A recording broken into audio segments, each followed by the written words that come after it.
Hi everyone! Welcome to my channel. Ito na naman ang Elvira's Kitchen. Ngayon gagawa tayo ng beef stew. At ito ang gagamitin natin, roast beef. At yan ang ating isasahog o gagamitin. Meron tayong green peas, potato, and carrots, celery. Unang gagawin natin, chop natin to ng cubes at ating isi-serve ng saglit.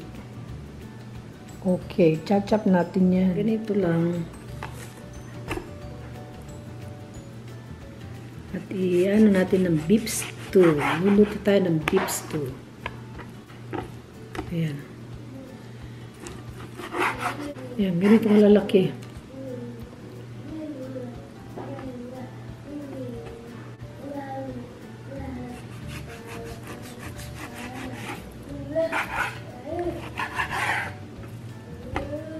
Kailangan malinis ang ating kamay. Ayan. Yung iba, ano naman, cubes. Pero ito, okay lang to. Kasi liliit naman yan.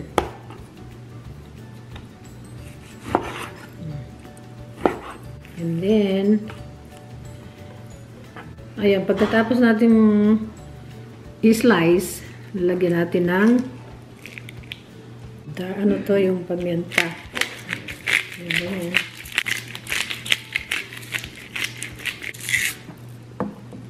Tsaka kaunting asin.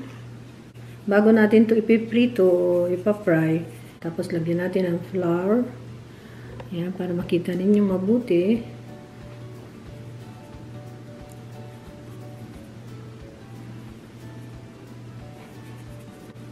Kailangan malinis ang ating mga kamay bago tayo nag-umpisang magluto. Kunti lang, parang ano lang siya. Para pag inano natin siya, malapot na siya. Okay. Pa-fried natin siya. Naman natin ang ating mga kamay. Ayan, ano natin siya. Isa-serve natin siya ng konti ng ganito. Bago natin siya i-slow cooker. Ba-brown natin siya ng konti.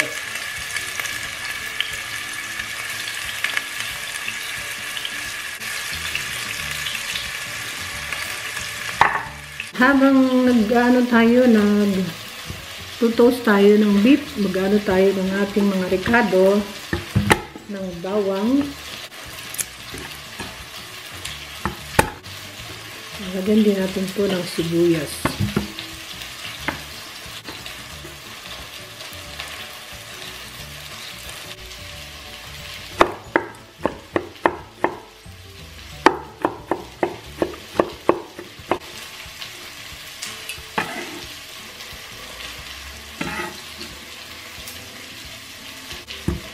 Sibuyas.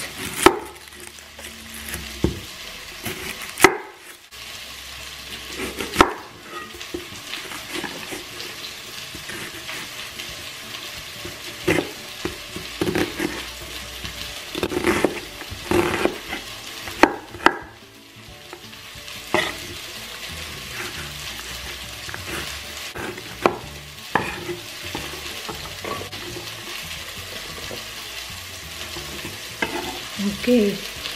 Linisin natin at magbabalat naman tayo ng ating mga carrots at saka patatas.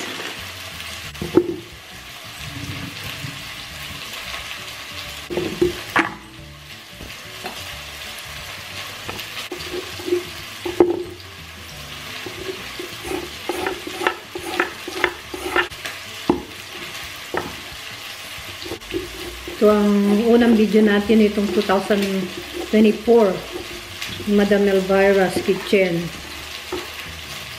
Masyadong busy si Madam kasi marami galaga ng apo.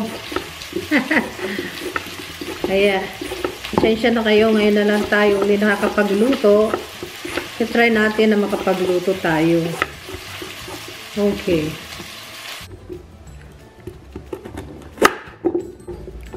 Yung mayroon tayong pang-slice na may design. Ganyan lang. Yan. Huwag masyadong malalaki. For me sa inyo, kung gusto nyo lakihan. Okay, natapos na ang ating carrots. Ilagay na natin sa ating lalagyan. Sunod naman natin ang ating patatas. Or, mayroon din tayong celery.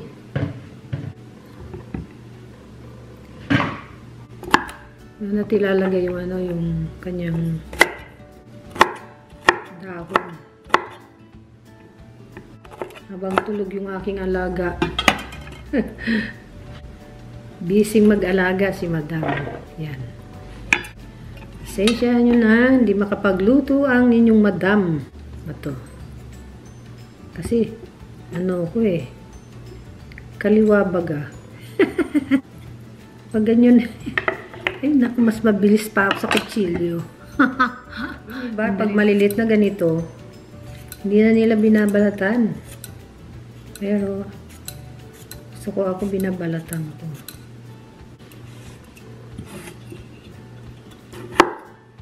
Dalawang lang yan. Ayan, ready na yan. Ayan, magigisa na po tayo ng ating mga ricado, ating mga sibuyas, bawang, at may celery, carrots, at saka potato. Ayan na, ready na po ating beef. Nakagawa na rin po tayo ng ating beef stock. Ayan, natin sasabaw. Igisa natin yung ating sibuyas.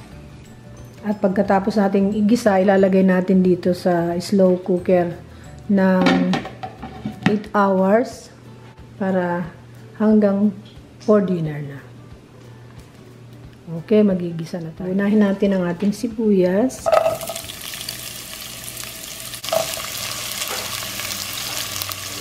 Natin ang konting asin para may lasa ng ating sibuyas.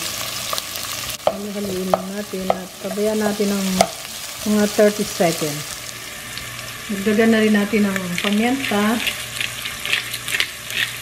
para mabango. Tingnan natin ating bawang.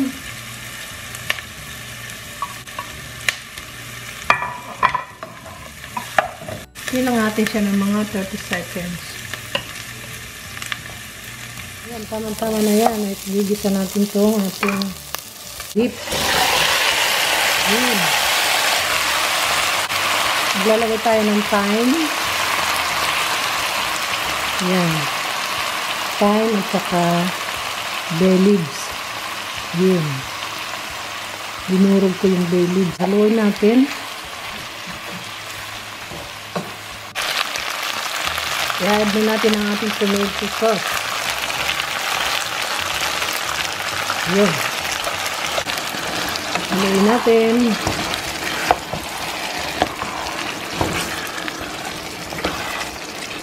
Ayan, yan na natin ng mga 5 minutes. Pakulin natin ng 5 minutes. Ayan, naka 5 minutes na. Ihalo na natin ang ating patatas at saka carrots. Ayan. Ang maliit itong pot. Pero ililipat naman natin ito sa ating slow cooker. Tapos nyan, lagyan na natin ang ating celery.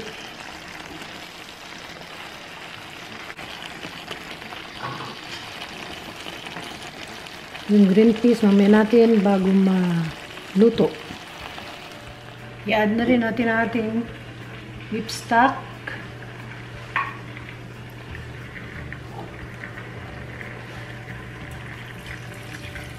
Ayan. Kukuloyin natin ng maigi bago natin lilipat sa ating slow cooker. Dagdagan na rin natin ang ating pamienta.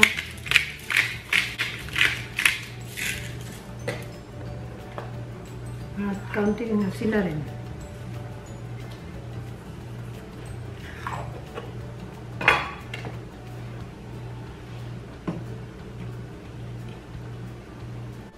Ayan, nailipat na po natin dito sa slow cooker.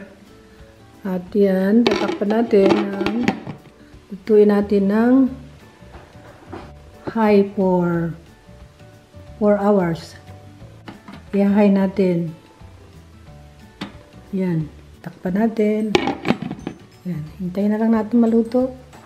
Ayan. Ito na ang ating finished product ng ating beef stew. Ayan. Pwede nyong dagdagan ng flour para gusto nyong malapot na malapot. Pero pangit naman yung sobrang lapot. Ayan. Lagyan natin ng green peas. Yun. Sarap. Ayan na. Tinikman na natin yan. Kaya okay na ang taste niya. Okay. Sana nagustuhan nyo po itong ating niluto. Beef stew. At masarap ito ngayong weather dito sa amin na umulan. Okay. Salamat sa inyong panonood. Ang inyong lingkod, Madam Elvira's Kitchen. Bye-bye!